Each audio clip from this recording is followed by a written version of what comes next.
और हम है क्या? कुरान कहता है क्या है अपनी हकीकत? मिन नुत्फा, नापाक कतरे से पैदा किए गए हो। और उस नापाक कतरे में जो मिट्टी मिलाई, कुरान उसको कहता है वो मिट्टी भी सड़ी हुई थी। थोड़ी सी दौलत आती है, अगर खूबसूरत बाइक पे बैठता इंसान तो घमंड करता। तकब्बुर सिर्फ अल्लाह को ज़ेबा है। सलाम फरमाते, अब सुनिए जरा दिल थाम कर।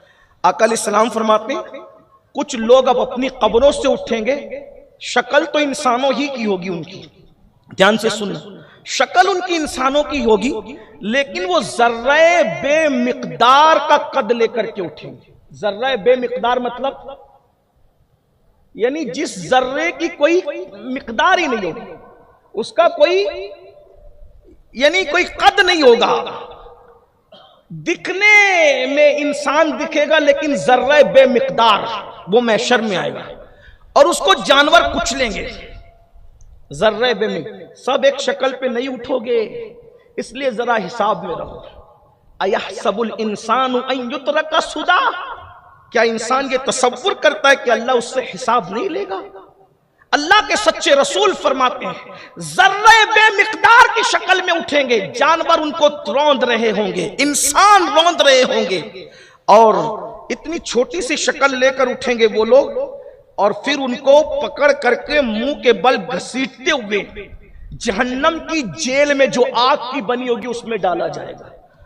एक तो कोई कद नहीं होगा उनका, जर्रे बेमिकदार, जानवर रोंदे, इंसान पैरों तले कुचल दे उनको, और फिर आखिरी में जहन्नम की जेल उनका ठिकाना। दुनिया की नहीं, जहन्नम की जेल जो आग की बनी है। जेल तो हम कह रहे हैं, हुजूर ने कैद खाना फरमाया, लेकिन कभी कभी किताब और खिताब में थोड़ा फर्क करना पड़ता है ताकि छोटे बच्चे या दूसरे हमारे जैसे कम पढ़े लिखे लोग भी मजमे में हो तो समझ सके। हुजूर ने कैद खाना, आग का कैद खाना, जर्रे बेमिकदार, इतना छोटा सा कद जो जर्रे का होता है उस जर्रे से भी कम बेमिकदार। जर्रा और बेमिकदार, जर्रा और बेमिकदार रौंदे जाएंगे, क़यामत के दिन पैरों तले कुचले जाएंगे, और जहन्नम के कैद खाने में जो आग का बना है उसमें डाले जाएंगे। तो सहाबे किराम ने इसकी या रसूल अल्लाह ये कौन लोग होंगे? आका इरशाद फरमाते हैं ये तकब्बुर और घमंडी लोग होंगे, जो अपने हुस्न पर, अपनी दौलत पर, अपने माल पर, अपने इल्म पर, अपनी डिग्रियों पर, अपने नसब पर, अपने हसब पर जो तकब्बुर और घमंड करते होंगे, ऐसी जलील शक्ल में उनको उठाया जाएगा। इसी पर बस नहीं, तकब्बुर करने वालों किस पर तकब्बुर करते हो? नसब पर, इल्म पर, डिग्रियों पर, माल पर, बच्चों पर, आल पर, बाप दादाओं की बहादुरी पर क्या जिल्लत होगी? और हम है क्या? कुरान कहता है क्या है अपनी हकीकत? मिन नुत्फा, नापाक कतरे से पैदा किए गए हो। और उस नापाक कतरे में जो मिट्टी मिलाई, कुरान उसको कहता है वो मिट्टी भी सड़ी हुई थी। थोड़ी सी दौलत आती है, अगर खूबसूरत बाइक पे बैठता इंसान तो घमंड करता। तकब्बुर सिर्फ अल्लाह को ज़ेबा है, उसके सिवा किसी को ज़ेबा नहीं है।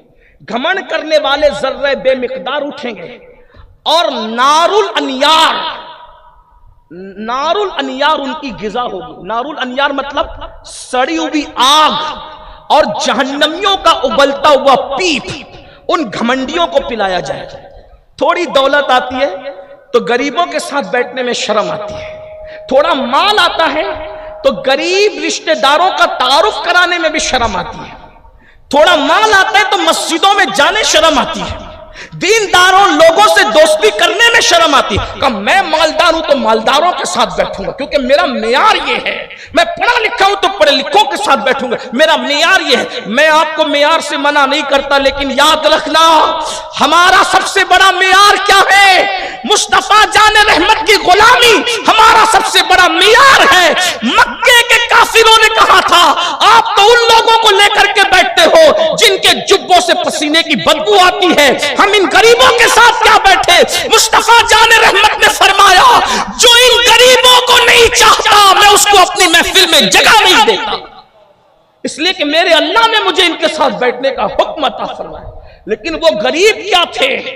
बिलाल हबशी।